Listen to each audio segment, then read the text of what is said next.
Hello, everyone, and welcome to Boston Balling. I'm your host, Gabby Hurlbut. It's Monday. We were just talking about that. So hope everyone is having a good start to their week. I had a good weekend. I had a pretty relaxing weekend, so that was pretty nice because usually that doesn't always happen. But yeah, hope everyone's off to a great start to the week. We're actually almost in March now. So that's kind of crazy to me. I feel like the winter kind of flew by this year. But I'm happy for it to be over. I'm ready for spring. I'm ready for warm weather. I'm ready for baseball games and everything else that comes with the spring and summer. So excited to, for this episode. I do have a really special guest with me on this episode. We're going to talk about a lot of different things, but, Red Sox pitching a prospect, Brendan Cellucci. How are you today? I'm doing well, thank you, and I couldn't agree more. It's nice to be down here, getting out of the cold, all that stuff. We're ready. We're ready for spring. Yeah, I'm not really a cold weather fan at all by any means. I I don't couldn't like agree more. driving in the snow. I don't like having to just brush snow off my car and ice after snowstorms. I'm just not one of those. I just don't like it. Oh, for sure. But unfortunately, I grew up in New England, so you get used to it after a while, and it just is what it is.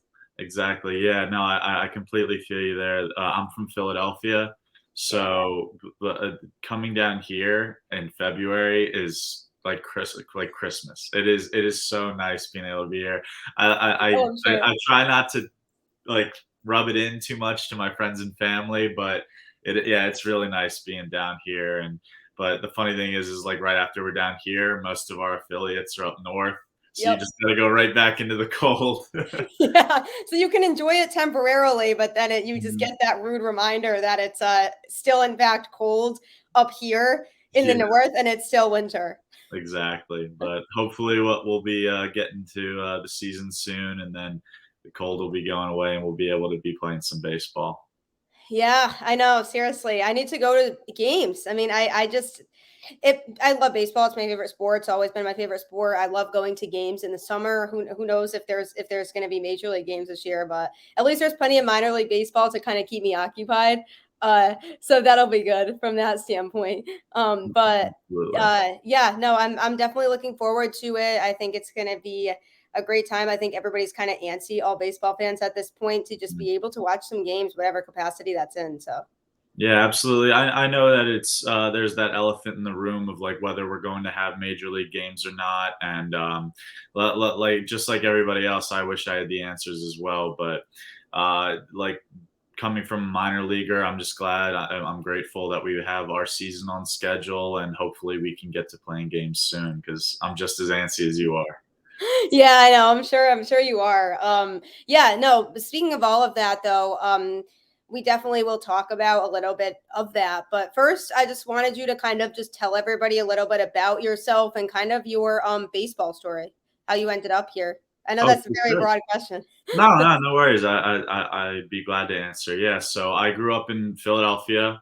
Um, After high school, I got the opportunity to go to Tulane University down in New Orleans, which was a great balance of academics, fun, and a great baseball school as well. I'm kind of jealous I'm not there right now. That all my friends are like going to Mardi Gras and stuff. But Yeah, yeah, aside I heard from it's that, fun. it's I heard it's business a good time. time down there, though. A couple people I know from high school went there for school. I Mhm. heard it's a good time down there. Oh, it's a blast. And then after that, after my sophomore season, I was fortunate enough to get drafted by the Red Sox. And yeah, that Best was team in the. baseball for people who don't know. I'm sorry. No, I'm just saying best team in baseball Oh, to be a part of for people who don't know that. I had to make always, that as a side always. note. Yeah, no, I have some family from Boston, and they were for some reason like I love the Phillies being from Philadelphia, but I was also just a huge Red Sox fan growing up, so them getting to pick me was definitely a blessing. And obviously we had like the COVID year after my first season with them in 2019, and then our first full season last year, which was. Well, it's been a long ride for sure, but I'm glad that we're getting back to normal, and hopefully we're gonna have another great season this year. Yeah, and I mean, yeah, being drafted to the Red Sox, I mean, I'm not at all biased, by the way, people. I mean, it's not like I'm a Red Sox fan or anything like that. This is just coming out of just random, just coming out of left field. No pun intended on that either. I just kind of realized what I did there. But yeah, no, the Red Sox organization, I mean, you can obviously speak on that better than me, but I mean, I'm sure it's probably just like a great organization to be a part of, and just thinking about just the history of the Red Sox, you know what I mean? And just how just historic of a team that is. Absolutely. No, it is a great organization to be a part of. There's a lot of tradition, a lot of history behind it.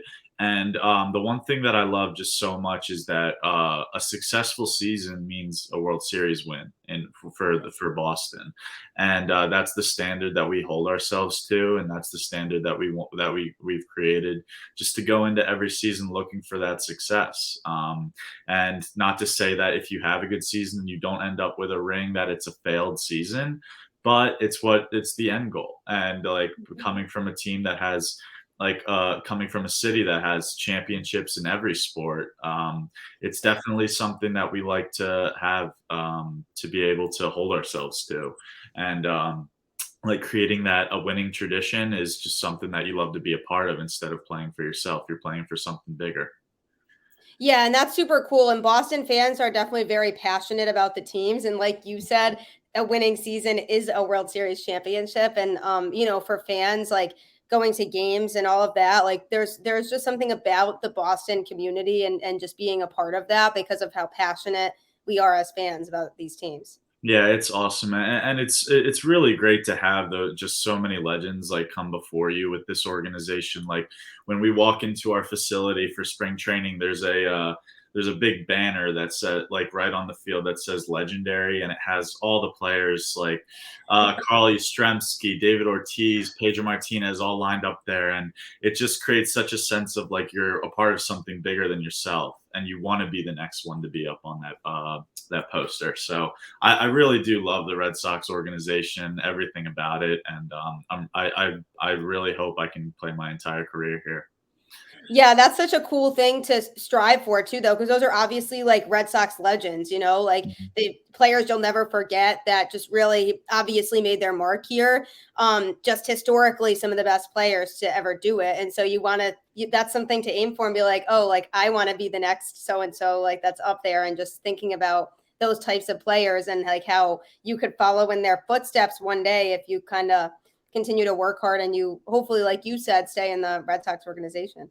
Yeah, absolutely, and it's really cool too, just be like growing up a Red Sox fan and then being part of this organization, because some of those legends will come back and stuff. Like Jason Varitek comes and he works with a lot of our catchers, and becoming a pro, you start to understand like these are just people. Like it's you don't really get starstruck as much, but it's still such a nice feeling, like walking by him, saying hi to him, and just knowing like I watched this guy growing up. Like he was the captain of my favorite team. So it really is just such a blessing to be part of this organization.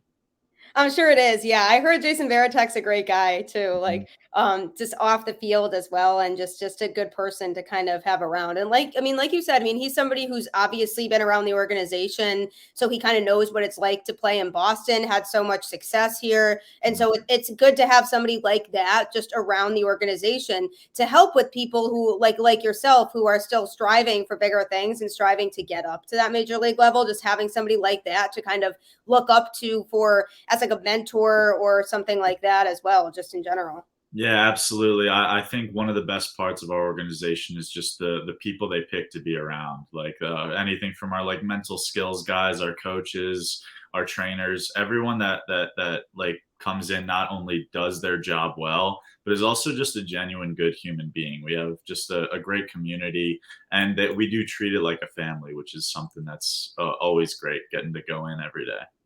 Yeah, that family vibe is super important. And I even was talking about this recently with one of my friends. And I said, I think that's part of what made the Red Sox as good as they were last year, because on paper, they were not even close to the most talented team in baseball, nor did they have any business being in the ALCS last year. But they had like that kind of that family atmosphere and that camaraderie of like everybody loved playing together. And it was obvious and you could tell. And I think that that's a huge thing when it comes to baseball and just being able to motivate each other, because especially with it being a long season, you want to be able to motivate each other. And that was something I noticed about the Red Sox that I didn't really see with every baseball team last year. Yeah, for sure. And that's one of the hard parts about being a professional baseball player, especially coming from college and even in high school too. Those college teams, those high school teams, those are your family and stuff. And you go into the minor leagues, and it is some sort of like kind of like a more individual type goals that you set yourself, because they're like you're striving to go up those levels. You're looking, essentially this is your job now. And but that doesn't happen as much with us. We have very close relationships with each other, and it does feel like a family, which is something that I was honestly going into pro ball kind of worried about, because I had heard stories from other people where it just kind of seems a little more individualistic. Mhm. However, what being here, it's really nice. Like my teammates, I consider them family. Like, and I love going to the ballpark, and I love taking the field with those that are around me. Yeah, and the atmosphere too, I'm sure, and just kind of being able to like soak everything in and be like, wow, I'm actually doing this. Like I'm actually here, like I'm like working my way up to hopefully be, get to that major league level at some point Mhm. and be able to have that Fenway atmosphere. That was something, Nick Pavetta actually. I like to. He said that like I like to go up to like the older guys, just pick their brains and stuff. And one thing he said that was really nice was we're always minor leaguers. We're just so eager to go to the next level. If you're in Double A, you want to go to Triple A. If you're in Triple A, you want to make it to the bigs. But he said to soak in every moment of it, because for real, it's a game. Like we get to play a game for a job, and getting to do that every day, you got to be able to appreciate it. And like just even if you're striving to get to the next level or anything, make sure you appreciate every day. And he gave me that advice last year right before the season, and ever since it's really clicked very well, because it's not like you're rushing on to the next thing. You're really able to live in the moment and be able to appreciate the moment. Yeah, and that's really good advice too. I love Nick Pavetta. I actually picked him the other day as somebody who I like predict to have a big season this year. Mhm. I love the guy. I think he's great. He seems to have a really good personality too and a really good work ethic, which is Yeah. something I really like about him. So I'm really excited for him this year. Yeah, a couple during the whole COVID off season, coming up to the um 2021 season, I lived in Florida, and he would come in and train every day. I have all the utmost respect for that guy. He works really hard every day, and he doesn't take a rep off. He makes sure that he's developing like his craft to the best he can. Yeah, and I think that's great that you have somebody like that that you can kind of look up to and go to for things. And when you're watching him pitch too and everything, you can kind of take some things from his game that you can apply to your own as well. You Oh, know? absolutely. Yeah, that's another reason I really like the family camaraderie and all that, because no guy is unapproachable. No guy is gonna big league you or anything like that. Everybody's here to help. They like to like there's nobody that you're scared to go up to, ask questions for, stuff like that. It's just a very nice community, and being able to ask those guys is such a great resource just to be able to better your game. Yeah, and it's like they've all been there, they Mhm. understand what it's like to go through that whole process before they got to where they are. So you would hope that they kind of give back in that way too, that it's like, wow, I had all these people helping me get to where I am. So now it's my turn to help the people who kind of want to be in my shoes one day. Exactly, exactly. It's just all kind of a big everything just kind of comes full circle at that point, just a big like family atmosphere altogether. It's really awesome, to say the least. Yeah, no, I'm sure. Yeah, it seems great. And I mean, especially like you said, like you wake up every day and you get to play baseball for a living. Like how cool Mhm, is that? Like this is a game that like you grew up wanting to do. Like you watch these baseball players on TV and I'm sure you were like I want to be one of those people. You know what I mean? mhm. And Yeah, so that must be such like a cool feeling too. mhm. It is surreal just being able to do this every day, because like people will like when kids are younger, coaches, parents, like adults will throw stats at you saying only like 2% of kids go on to play college Yeah. baseball and this. Well, why can't I be that 2%, huh? And that's just what I always try to like reiterate to the kids I coach and stuff like that is just be like, why can't it be you? Like there's nothing stopping you. There's nobody that there's no rule that says you can't be that person. So go for Yeah, there's nothing that says like Brendan, this person in particular, it. cannot do it. Like you just Yeah, can't play baseball. Like it's just not it's not allowed. Like you can't. You know. exactly. Nah, um, sorry, what were you gonna say?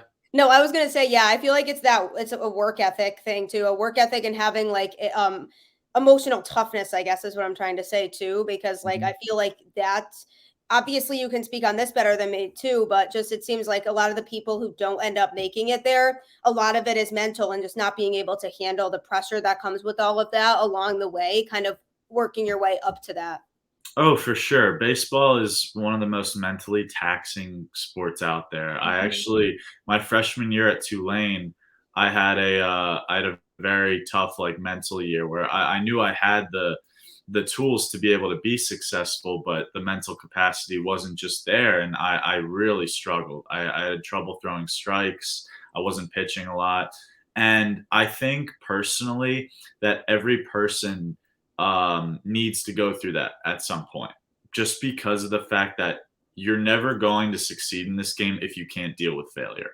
There's some kids that grow up and they're just better than everyone through high school, through college, and then they get to pro ball and they start to struggle and they don't know how to deal with it. I think it like not like you should go out of your way to fail so you can deal with it, but I mean, I did like baseball is a game of failure. Like you hear it a million times. Like the best hitters of all time fail 7 times out of 10. So if you can't handle failure, that's where that's the separator between those who are good and those who are great. And that's just although it was a tough time in my life that freshman year, it's something I'm grateful for because I knew how I felt then, and I know that I can get over. If I knew I could get past that, and I could be part of the Red Sox, what else is going to stop me? Exactly. Yeah. And it's that's such a good point too, as you go from being, the best on your baseball team growing up, presumably, even through high school, I assume, and then to go into college and then even more so after college, all of those people were the best ones on their Yeah. team too, which is why they're there. You know what I mean? So then it's just kind of reality sinks in of like, oh yeah, all these people are at the same level as me. Exactly, and it's funny you bring that up because that like everyone's good because so on the side I do this like kind of I have this other Instagram where it's like a motivational speaking, just trying like it's something I'm passionate about, like trying to uplift other people, help other people with their problems. It's like what I want to go back to school for whenever baseball is done and all. But what I make these shirts, and one of the shirts says "Be uncommon amongst the uncommon." Because obviously all of us are coming from like places where we were the uncommon one. We were the one that like stood out. So what are you going to do to stand out amongst the standouts? And that's what I think what is so important for kids to learn. It's not just about being the best on your team because there's tons of kids out there that are the best on their team. What are you going to do to be the best out of that group? Yeah, and that's such a good point too, and that's the attitude that everyone has to have that some people I feel like might have trouble with. And you Mhm. need to be willing to be okay with, yeah, maybe when you go in, like you're not just going to be at the top of the top, but there's ways that you can improve your game so that you can be, just constantly finding ways to get better so that you can be at the top. Yeah, there's always more work to be done, in my opinion, at least. Yep, always. Even at, I mean, yeah, even at the major league level, they don't play a perfect game every game either. I mean, you look at like, I mean, Chris Sale. I mean, granted he was injured, but like, Mhm. even before that, it's like, yeah, like I mean, it's not like the guy pitched a perfect game every game. Like, just constantly looking for ways to improve in that way. And it's like, yeah, Chris Sale is obviously a fantastic pitcher, but there's always room to improve his game still. Jacob DeGrom, like, who's arguably the best we've seen in a long time, like can pretty much Mhm. do everything. But I'm sure there's obviously things about his game that he can point out and say, yeah, I need to fix this and this and this. And I feel like having that mindset of always thinking about how you can improve is what's going to make the most successful people. Oh, for sure. There's this one of our coaches, he's an older guy, he's like 72. We call him Goose. And one thing he kind of told us, which was a really interesting topic, was that back in like the early years of baseball, like through like the 70s and stuff, it was hard to get to the big leagues. But once you got to the big leagues, you like stayed there.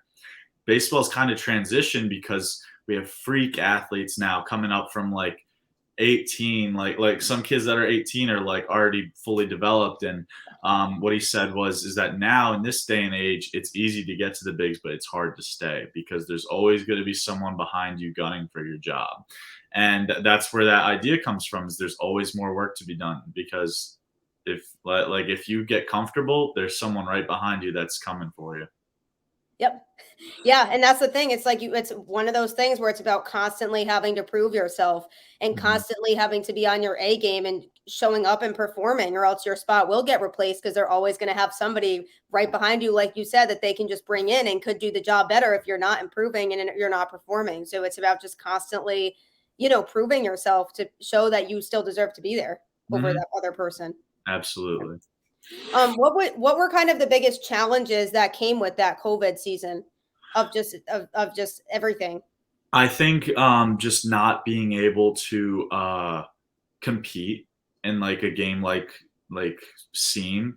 I went and play. I honestly I missed the competition aspect of baseball so much that I went and played in the men's league for a little bit, and that was probably Awesome. that was some of the most fun baseball I've ever played in my life. I It was was gonna say I was gonna say that actually sounds like a good time. Oh yeah, it was so fun. Like there was one game actually where our some guys didn't show up on time, so we only had 8 guys, and so they put me at shortstop. And the first play of the game comes right to me at short. It was hilarious. Everybody Of was cracking course. up and stuff like that. And then after that, the other guy shows up and I come out.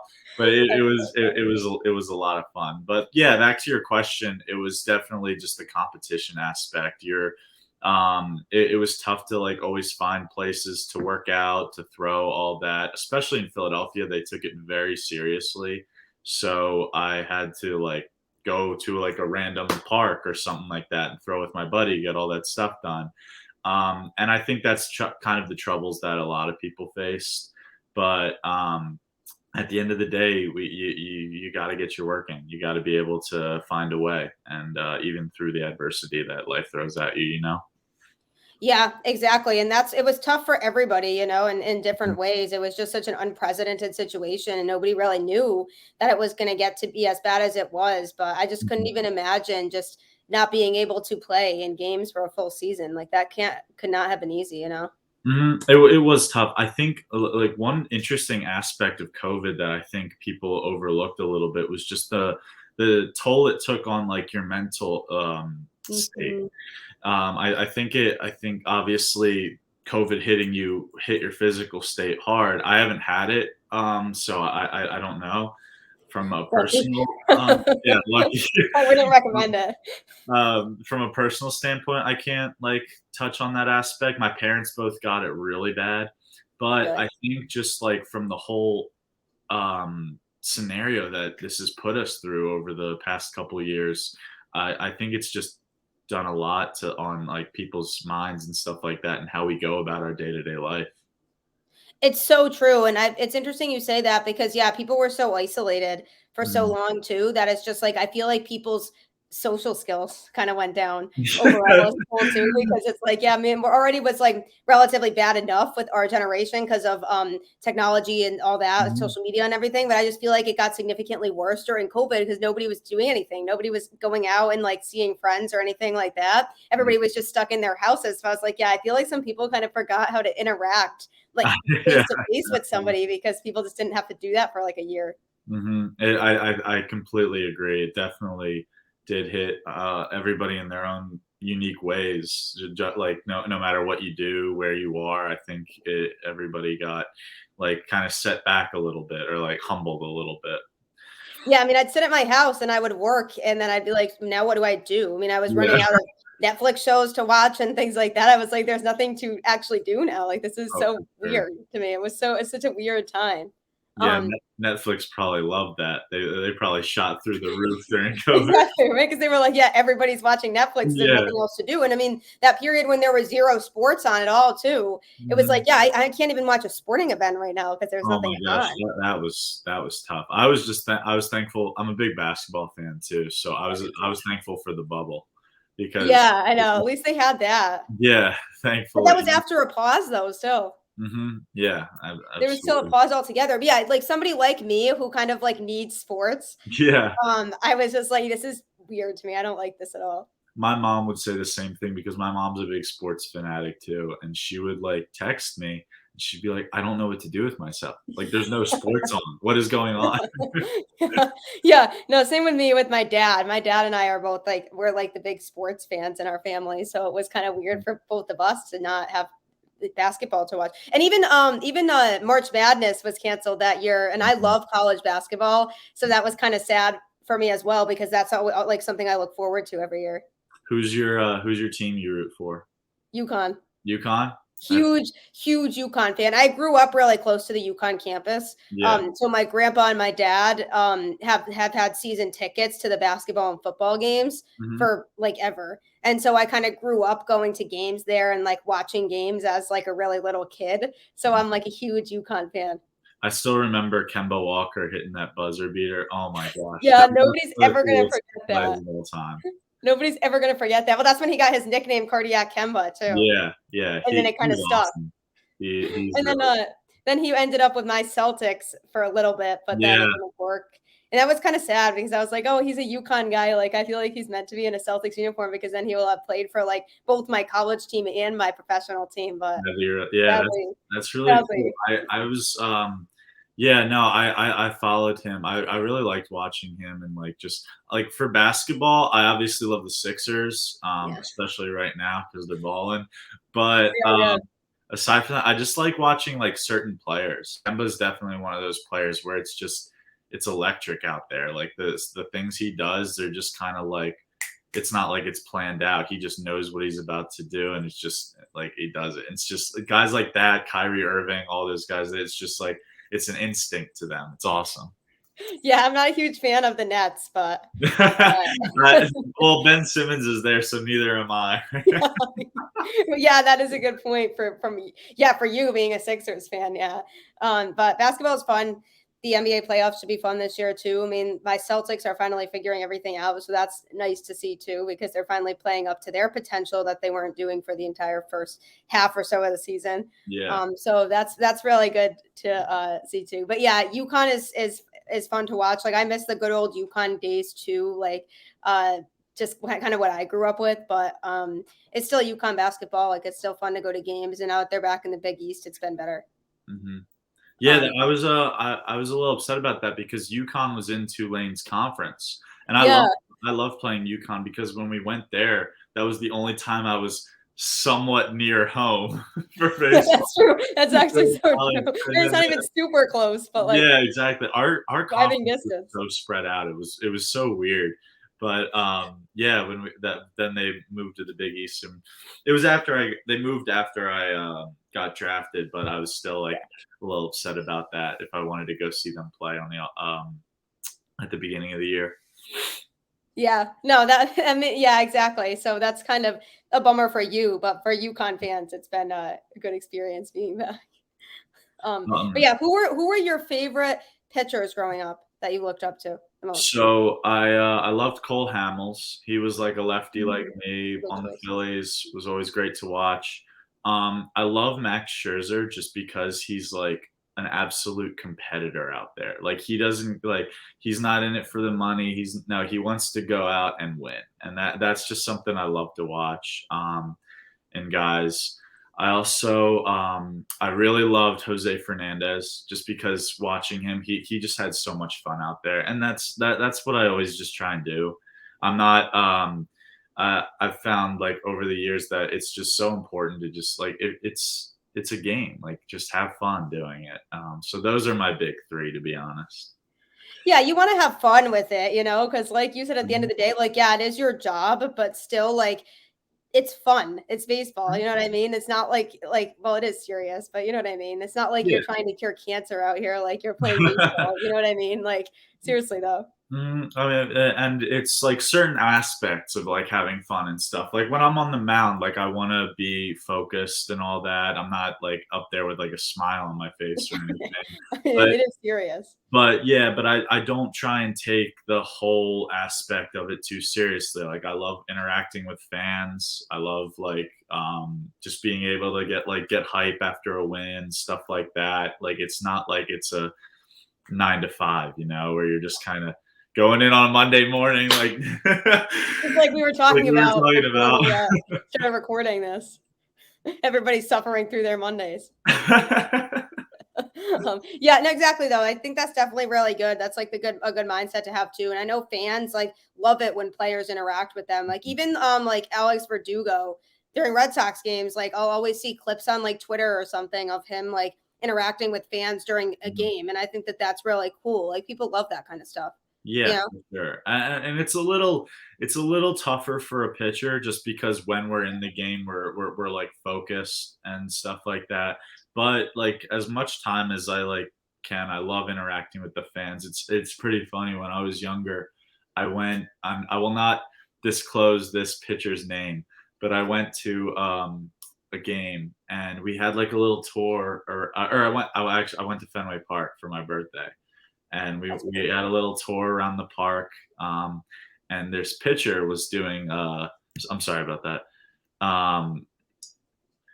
This pitcher was doing stairs. He was like running stairs, and so I go and I ask him for his autograph, and he's like, "Not right now, little man." And I'm like, he's like, "Wait till I'm done my workout." And so later I saw he was done his workout, so I go back up to him, and he's like, "No," and he left. And that like Oh, I was like 8 years old. That oh. shattered my I heart. was gonna say I'd be so upset. Oh And my so, god. like, unless, like, there's, like, a time constraint where I've, like, been signing for a little while and then have to go, I will never, ever tell a kid no. For an autograph picture, nothing. Like, unless it's like, "Oh, there's a couple minutes till we have to be out there and I gotta go," I'll never tell a kid no. Like, because I never want a kid to feel the way I felt that day. You're like, "This scarred me, like, this really, really scarred me, like, I don't Yeah, want anybody else exactly. to feel this way."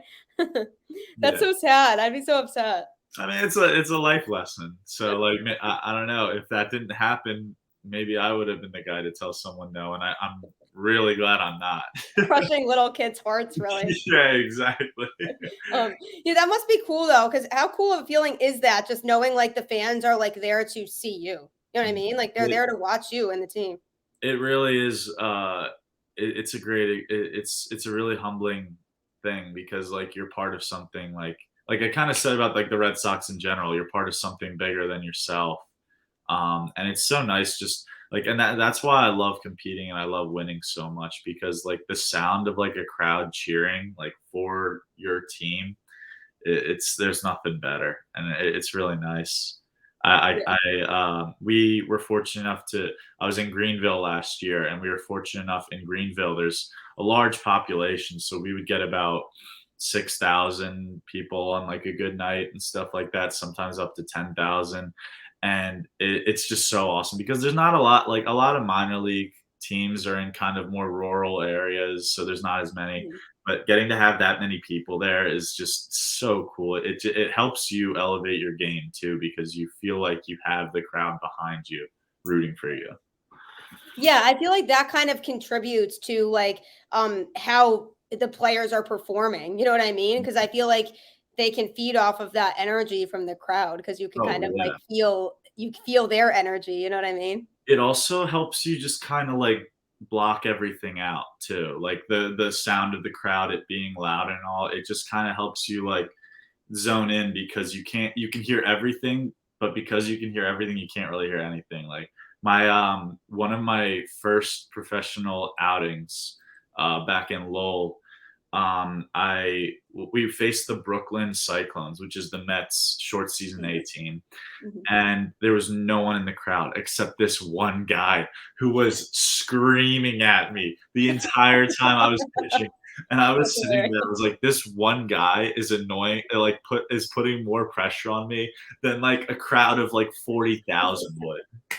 That is so funny. I Oh, it like was so that. frustrating because I try and keep my composure on the mound. Like I'll never argue with umps. I'll never like like crap talk to other players and stuff like that. But that guy got on my nerves. Like I was pissed. I would be too. I'd be like, can you please shut up? Like, Yeah, seriously. Like, I understand you're passionate, but seriously. exactly. That It's a is funny hilarious, story though. though. It's a funny story. It's funny that you remember that too. I feel like you're never gonna forget that. No, yeah, that's the one thing also about like pro ball that I love is just you make so many memories like going through it. Just like even if they're good memories, bad memories, they're fun to look back on. Yeah, because they're not all great, obviously, but yeah, how do you kind of bounce back after like a bad, I don't want to say bad, but I guess No, it's that's the okay. right I word for mean, it. A we all bad outing, like I yeah, we guess. all suck at some points. Yeah. I try and take every outing with a grain of salt. So like I have this like 24-hour rule, which doesn't really apply for like baseball because we like end so late in the night. But basically, it's like if I have a good outing, I'll be happy. I appreciate it. But once the clock strikes midnight, it's a new day. It's in the past. If I have a bad outing, I'll reflect on it, see what I can do better for next time, figure out what went wrong this time. And at the same thing, when the clock strikes midnight, it's a new day. And that's what I like always try and remember because I have had like a reputation in my life to be a little streaky. Like if I have a good outing, I'll have another one and another one. But if I have a bad outing, I might have another bad after that, which like again was like another learning curve that I needed to overcome. But yeah, that's just like every outing. It's just like have fun out there. Like this outing isn't going to make or break your career. If it's good, great, appreciate it, move on. But it's in the past. If it's bad, learn from it, move on. It's in the past. You know. Yeah, and everyone's gonna forget about it anyway. Like if you Oh, have a really good exactly. outing the next time, it's like there's so many games that nobody's gonna look back on that one day and be like, oh my God, like Yeah. this one performance like was terrible. Like, you know what I mean? I think people also need to realize it from like a life standpoint too. When it comes to it, like no one remembers the embarrassing things that happened to you more than you do. Like that thing you did like years ago that you think like, oh, everybody's thinking about that still. No. Like Yeah. like people have their own lives. They do their own things. Like that they probably don't remember that like weird thing you did once, or they probably don't even remember what you said to them the other day. Like it's just that kind of standpoint, and I try and like teach myself that too. Like it's if it's a bad outing, it's a bad outing. You can't do anything about it. Move on. Yeah, if people are thinking about that stuff, then they probably just need to do some they probably just need Yeah, to it probably better needs to something do, better to do. honestly, because they clearly have too much time on their hands if they're thinking about and remember all of that stuff. It's so funny too because like when we go to like opposing fields, sometimes there's always a couple guys like every couple weeks where they'll pull up your like bad stats from college. Like I was saying that freshman year, that was tough for me. I think I had like at the end of the year like a 16 ERA or something. And so like I'll hear from the crowd, "Hey Cellucci, how was that 16 ERA your freshman year?" And I'm like, "Well, that was 3 years ago, but thank you." Wow, I can't believe there are really people out there like that. And it's hilarious. Sometimes fans will take it a little too far and like say things like not really treat us like normal people because we are Yeah. we do get to do something at a pretty high level and have like a lot of attention on us, but we're normal people. Like if you see us walking down the street, we're just another person. So I think that aspect needs to be like noticed a little more, just because of the fact that sometimes guys can go our fans can go way too far when it comes to talking about things, like especially like families and stuff like that. It kind Oh, of yeah. gets out of hand. Yeah. Like, I don't care what people say about me. I don't care what people think about me. But when you bring like family into it, that's a little deep. But Yeah. but yeah, but you have to think of like honestly, some of the things fans say to try and like get in your head and stuff. It's really funny. Because they think that their one comment is gonna like Exactly. ruin Yeah. the rest of the game for you. You're gonna be like, oh no, I probably should just quit now because this Like one I have person, no like, idea who you are. Like I do not care. it's not like that person is out there playing. There was it was really funny. So at the Rome Braves stadium this past year, they had this little like hill over the wall right before our bullpen. So there's Okay. like this little fence where kids are like playing on, and it's like right behind where we're pitching. And this kid, there was like this kid that came up as I was warming up. He's like, "Hey, you're gonna suck today," and I'm like, "Thanks." That's me. Yeah, no, it's just it's the life of it. It's just like again, like it's comical, and it's a good You story just to tell laugh at later. some of these people. Yeah. Yeah, I feel like on social media they can be pretty brutal too, though. Like if somebody's not having a good game, like scrolling through Twitter sometimes can be tough during a Red Sox game. I'll be like watching games and they'll be like, "Oh my god, like so and so is like awful Yeah, today. Like trade him, please." And I'm just like, "Okay, first of all, like let's not be that like irrational. Like yeah, it's one bad day that this person had, and now you're jumping to like I don't want this person on the team anymore." And it's just like I just feel like on social media, people like when they're reacting to a game like while it's happening can be pretty harsh when it comes to talking about players on social media. oh, for sure. I think like that goes back to the topic of just understanding that we're people too. Like we have our we everybody's going through something at some point in their lives. So I think it's important for them to see us as those real people and like treat us with respect. But it is funny you say that because I have a buddy that I train with for the Astros, and he says sometimes after a bad game, he'll look up his name just to be humbled a little bit. Now, me, I don't know if I could take that, like a bad game in Fenway Park, and I look up my name on Twitter after. I don't know if I could I do that. wouldn't recommend that. Trust me. Yeah, Would not but recommend hey, that. if that's what works for you, do your thing, man. Yeah, because Red Sox Twitter can be really, really brutal sometimes, like Mm, during games. And like I said, because Boston fans are really passionate. So yeah, if you have a bad day, like I think the last thing I'd say is to go on Twitter and like look up your name and just see yeah. everything that's said because I don't think that's gonna make you feel better. Oh no, I know exactly what you mean. Like I'm a huge Eagles fan. I love the Oh gosh. Eagles. Oh no. And yeah, I'm sorry. But the the things that I see on Twitter after Eagles games, especially the games we lose, oh my Eagles god. fans I are think about that something and else. I'm like, I hope that is never me in Boston. Well, I learned that after they beat the Patriots in the Super Bowl, just how crazy Eagles fans Oh, can actually get. yeah. No offense.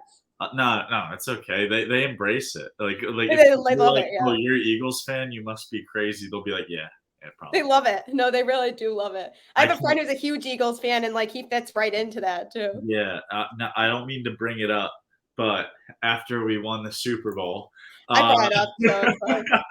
after we won the Super Bowl, I was at school at Tulane, and everyone was it was me and another kid from Philadelphia, and we were the only 2 rooting for the Eagles. Everybody hates the Eagles if they're not like, it does if even if it's not their team playing them, they just don't want the Eagles to win I'm because we're surprised so people wanted the Patriots to win, though. yeah, we're it's just because like we're so obnoxious, and like the city embraces it. But I'll tell you, I've never ever been more upset about not being in Philadelphia than I was after they won the Super I was Bowl. gonna say, Oh my it's god, such a bummer. yeah. I mean, Some of those it was videos I saw were wild, mhm. absolutely wild. Some of these people, I was like, "Oh my gosh, these people are insane."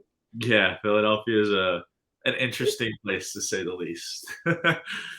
I've only been a couple times. I do have some friends from college that live in that area, but Mhm. yeah, that's funny because nobody really likes the Patriots either. So I was surprised people wanted them to win. Yeah, exactly. That was what was weird. I was like, "You guys are rooting for the Patriots? They already have enough rings."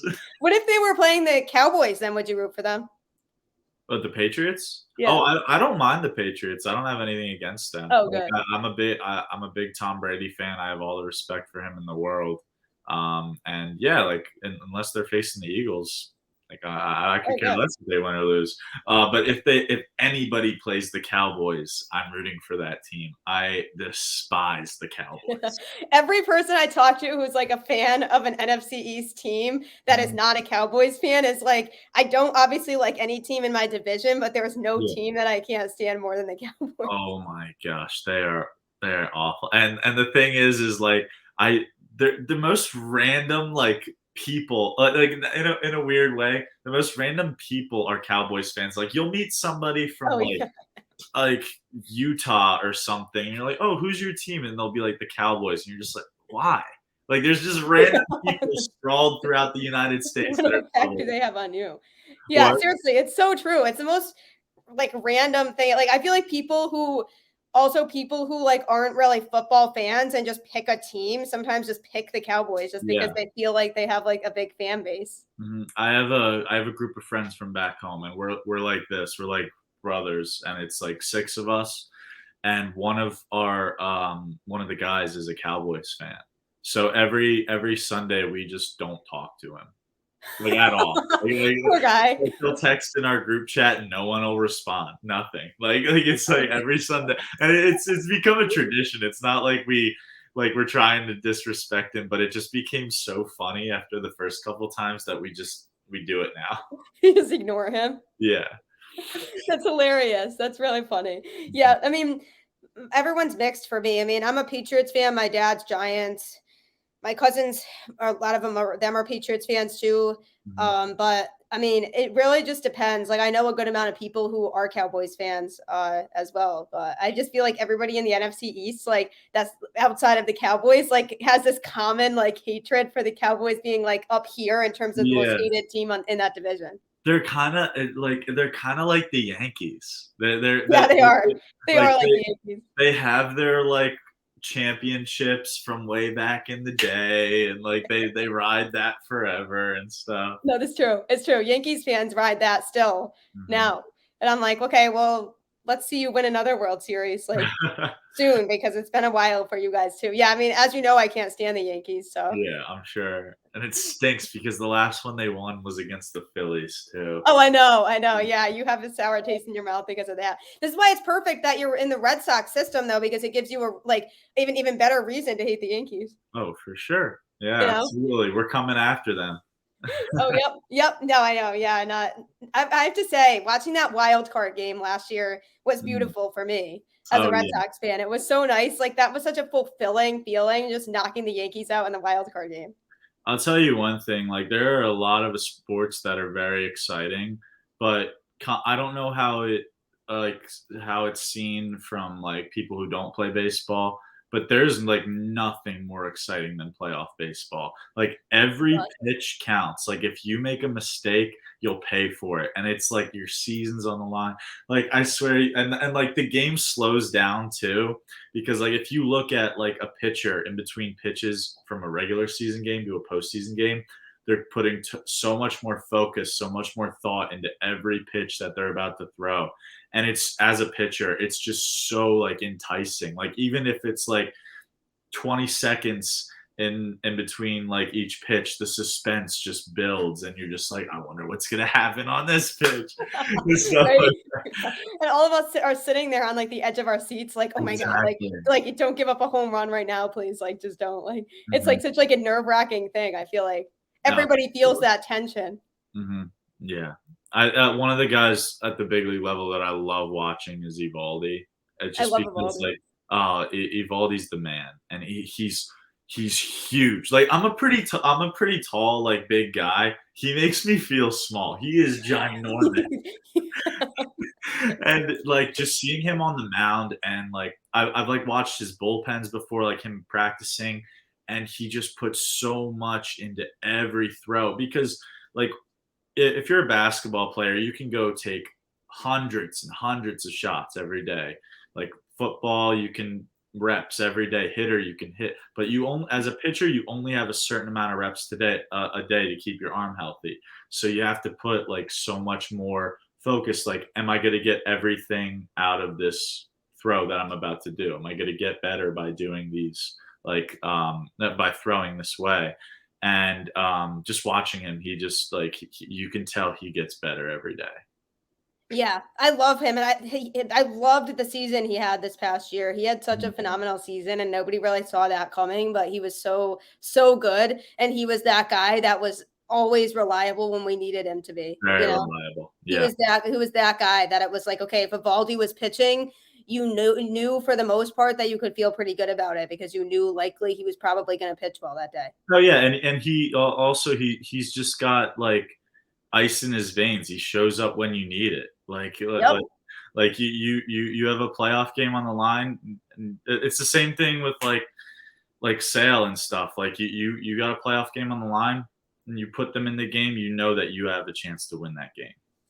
Yeah, exactly. And even with Evaldi, like he had a couple not so great outings at the end of the season. So people were kind of concerned about him going into the playoffs. But I was like, I'm not. I was like, I feel like he's going to show up when he needs to. Like he knows what caliber this game is at. And I think like we need to like kind of just let those bad outings that he had go. Like it's just, get those out now because then like come into the postseason, I was like, I think the guy's going to be on point. Absolutely, you're completely right, and that's what separates like some like the really like big athlete or the big pros like from the rest of the like group, like from being so far above average is just them being able to make adjustments on the fly. Where like you'll hear coaches say it, it's like the quicker you can make adjustments, the better you're going to be. So got like hitters that are like the best hitters in the game, they're able to make adjustments like pitch to pitch.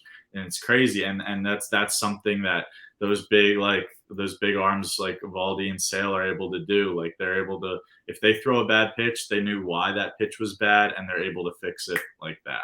And it's like having that type of like switch that you're able to flip is just like so much more reassuring when you put them in a high intensity game. Yeah, exactly. Because they know what the stakes are in that game and they can feel the energy, like we talked about before with the crowd and Mhm. everything that comes with that game. I'm sure kind of fuels this fire in them too, to, be able to really be focused and come through in that game. You know, Absolutely, I absolutely. love Evaldi. I think he's great. Like I'm so excited to watch him pitch this year. I think he's awesome, and I'm excited to see Chris Sale pitch this year too because Mhm. I mean people were so disappointed in him last year, and I was like, I don't know what you people expected. Like the guy literally just came off of Tommy John. Like Mhm. he's not gonna be like back to the Chris Sale that we all knew from before, like right away. So I wasn't exactly sure why people got so disappointed because I was like, I don't know what else you expected.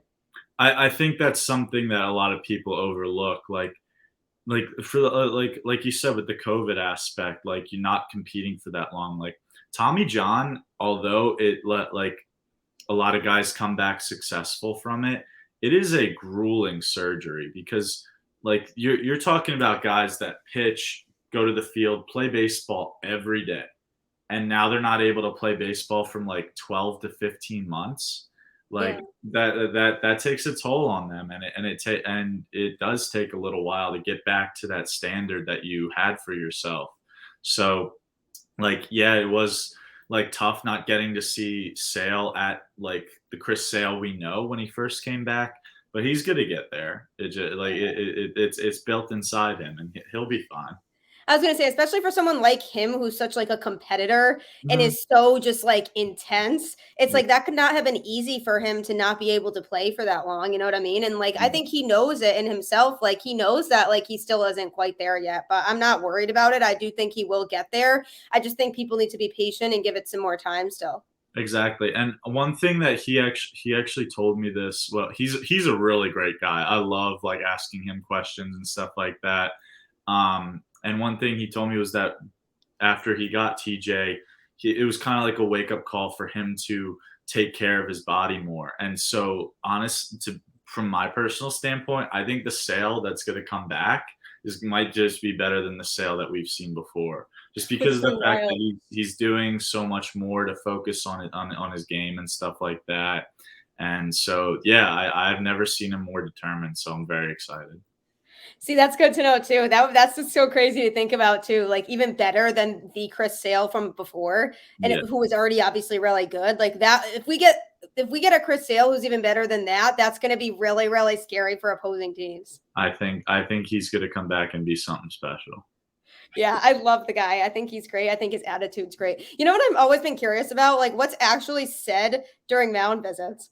They all go out there and they like stand there, and it's just like, oh, is it like, oh, you got this? Like you'll be fine. To be honest, like most of the time, like we're grown ups. Like we know that we don't need you to like come out. Like no pitching coach is gonna come out and like tell us, hey, you're doing this with your Yeah, mechanic. like you know that. No, usually, honestly, usually it's just to give us a breather. Um, and help reassure us that we can do this. We can get out of this situation. We have the power to be able to do that. A lot of times, what can happen in baseball, especially for pitchers, is the game can speed up on you. When something goes wrong, it kind of feels like you're in quicksand, and then another thing goes wrong, and the harder you fight, the like deeper you sink. And so, like, having that fight where it's like you're sinking, you want to get out faster, and everything starts to speed up a little more. And it's you like from a personal standpoint, that's why I've had like bad outings before, because I'm like, I got to get out here super quick. It's already been a while since I've been out here. I got to get out here, and you're just not putting the thought and focus you have into your pitches. So that's usually what it is. It's just coming out there, giving us a breather, letting us reset, and just having like a little bit of time to like focus back in on the task at hand. Yeah, that's good. I mean, like, I kind of figured it was something along those lines because it's just Mhm. like, yeah, just kind of take a second, like, step off and like just take a little bit of a breather and be like, okay, I got this. And then kind of, regroup and then get going again. Exactly. You'll see every pitcher do it to a certain extent, depending on like their tendencies and stuff. Like if I ever throw two balls in a row, I'll step off.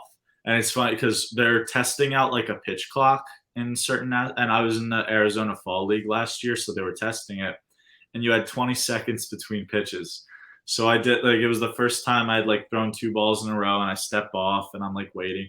And then I look at the clock and I have like 7 seconds left. And I'm like, oh, and I like Oh yeah, I need to throw the take ball the now. sign and go.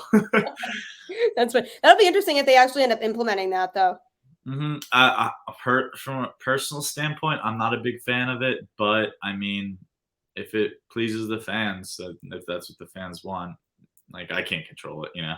I'm kind of neutral on the whole thing. Like if they do it, great. If not, like it doesn't bother me if that they don't have it. Like I'm just kind of I don't really feel strongly about it either way. Yeah, it doesn't make as big of a change as you think it does. Like it's not like you're taking an hour off the game or anything like that. Yeah. It's like a few minutes.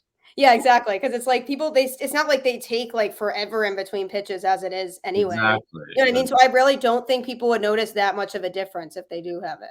And yeah, and back to what we were talking about, like the suspense of playoff games. If they have pitch clocks in playoff games, I wouldn't like it. I wouldn't like be A lot of as more pressure there. yeah.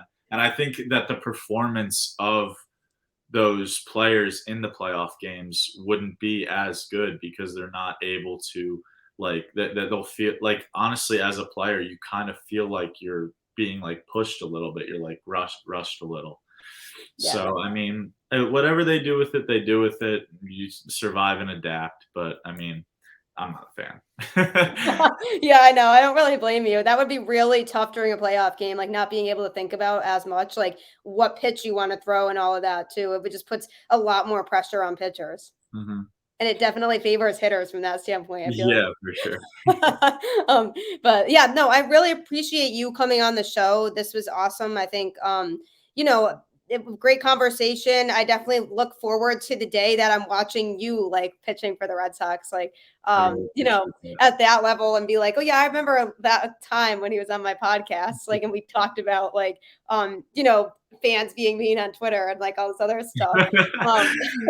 Um, but yeah, no, I thought it was great, and I really do appreciate you joining me. Oh, absolutely. It was an honor to be on here. I appreciate you reaching out, and thank you to all that are listening. Everyone, as always, thank you for tuning in to the show. I really appreciate everyone's constant support.